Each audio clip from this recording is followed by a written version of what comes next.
Hello, my dears. Today, I'll tell you a love story based on true events, a story you won't remain indifferent to, and whose ending will likely break your heart. If this is your first time here, don't forget to subscribe so you don't miss new videos. And if you're already with us, thank you for coming back. Make yourselves comfortable. Let's begin. On a bench by the pond, Elizabeth and Cal. A quiet morning, a light breeze rippling the water. Elizabeth reads him her new poem, whispering, carefully, restrained, as if every word holds too much.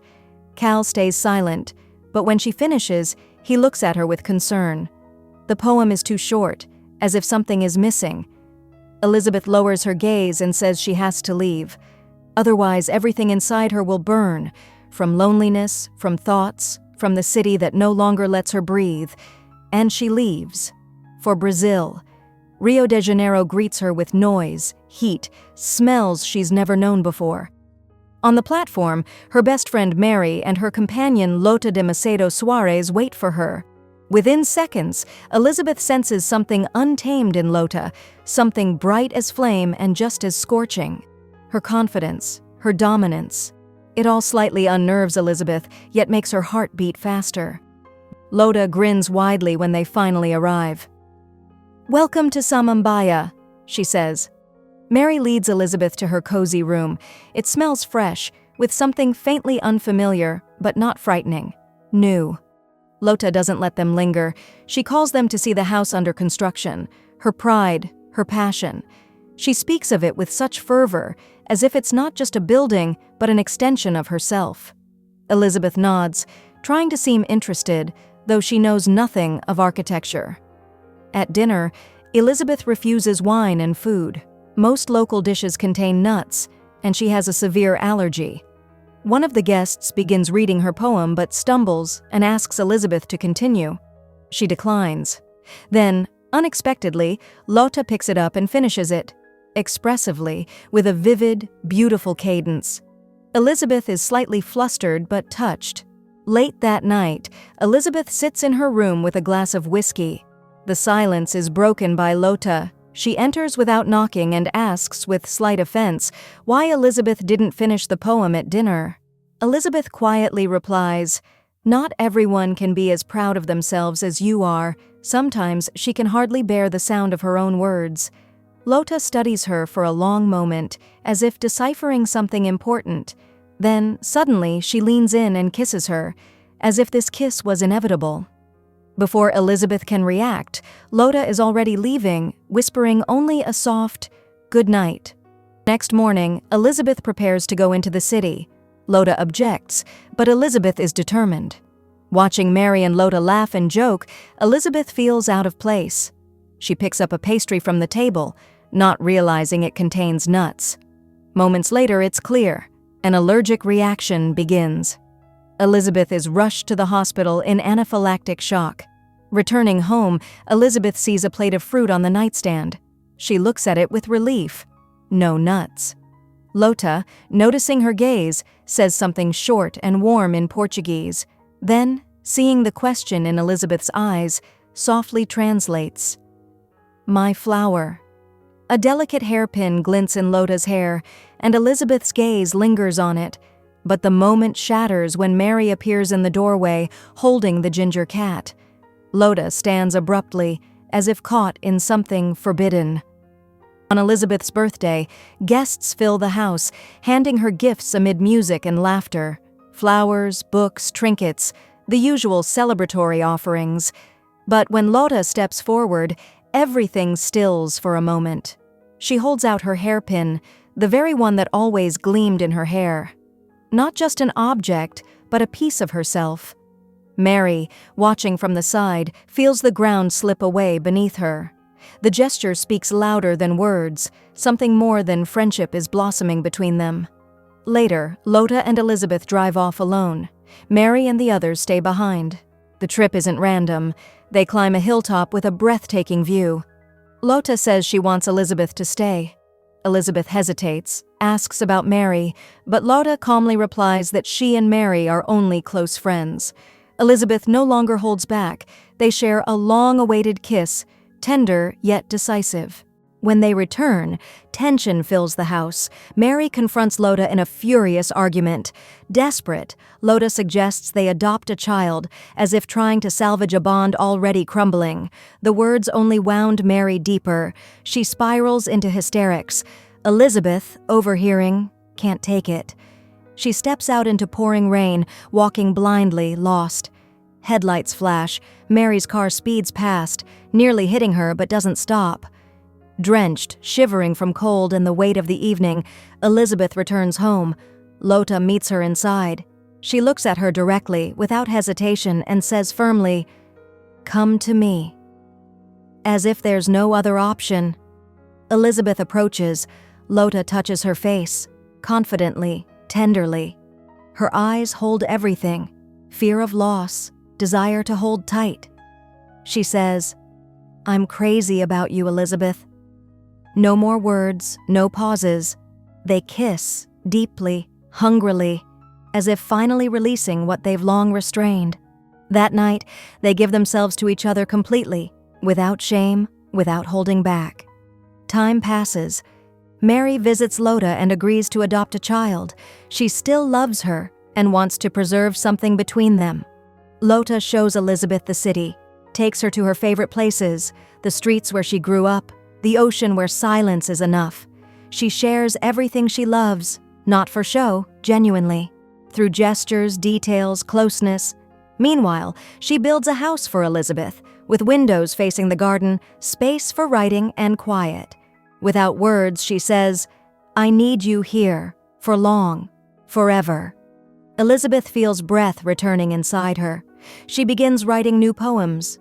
Soon, Mary and Lota return home with an adopted newborn girl. The kitchen fills with noise, congratulations, voices, a baby's cries. Elizabeth smokes nervously in another room, but unable to resist, she steps into the kitchen, sees the crying child, takes a bottle, punctures it, feeds the baby. The little one calms. Later, Elizabeth finishes her poem, North and South, and sends it to a publisher. She makes no fanfare, just slips it into an envelope and forgets. The reply comes quickly.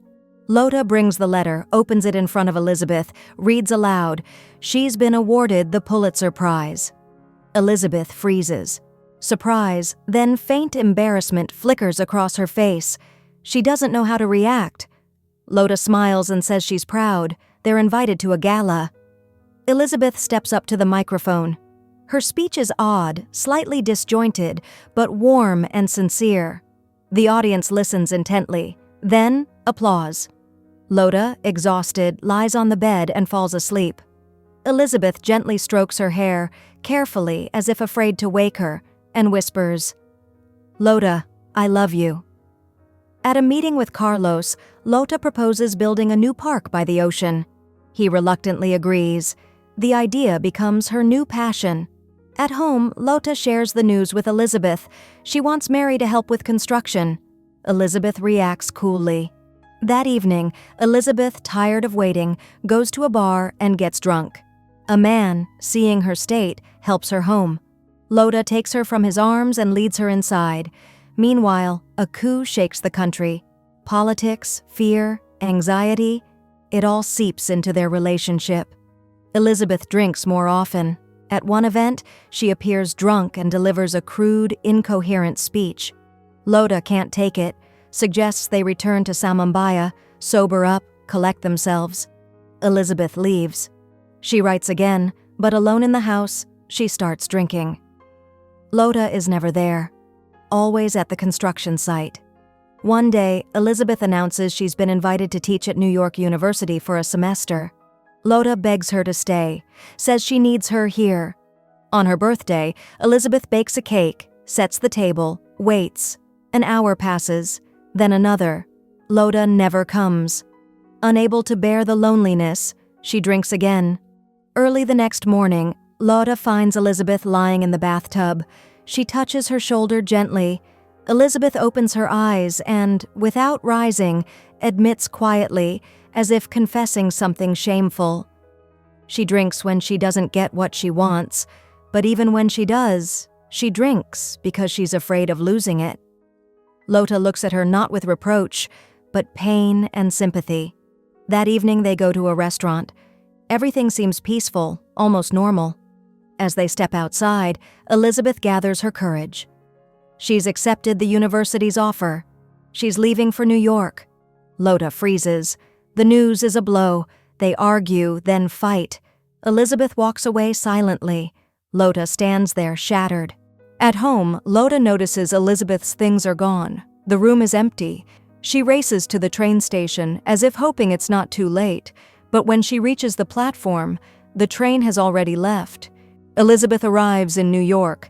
The university welcomes her with respect. She's surrounded by attention, admiration, new faces. For a while, she distracts herself, even starting a brief affair with a student. But in her eyes, it's still Lota. Meanwhile, Lota finishes the park, the one she dreamed of. But each day weighs heavier. She's broken inside, drained. Eventually, she collapses. Admitted to a psychiatric clinic, she writes Elizabeth letters, one after another, full of longing and love. But Mary, bitter, intercepts them. She tears each one up, tossing them in the trash. Elizabeth receives nothing. She stays silent, because she doesn't know. One day, Lota can't take it anymore. She calls Elizabeth, says she's coming. Elizabeth meets her at the airport. Lota looks exhausted, but her eyes hold hope. In her hands, a suitcase, all she has left. In the apartment, Lota asks why she never replied. Elizabeth is stunned. She got no letters. In that moment, they both understand who's behind it. Lota is drained. She sits on the couch, rests her head on Elizabeth's lap, and falls asleep. Waking at night, Lota moves beside Elizabeth, embraces her, kisses her. Half asleep, Elizabeth pulls away. Not now. She slips out of bed, sits on the couch, picks up a book left behind, and immediately sees an inscription on the first page, "To your lips, reading in bed, from Margaret." Lota goes still. The words are warm, affectionate, but not for her. In the morning, Elizabeth steps into the living room. Lota lies on the couch, as if simply asleep. Elizabeth sits beside her, calls her name, touches her cold hand. Lota doesn't wake. She leans closer, as if straining to hear breath, to catch any movement, but Lota lies still. Beside her, an empty pill bottle. Her shoulders slump. Tears fall. Silent, unstoppable. She hugs Lota, as if trying to warm her, bring her back, hold her. But it's too late. Lota is gone. Elizabeth walks through the park, slowly, as if carrying a weight inside. In her hands, a folded sheet, a poem for Lota. She sits on a bench beside Cal and begins to read. These aren't just lines. It's her love, torn from her chest and laid on paper, and in every word, the one who's no longer here.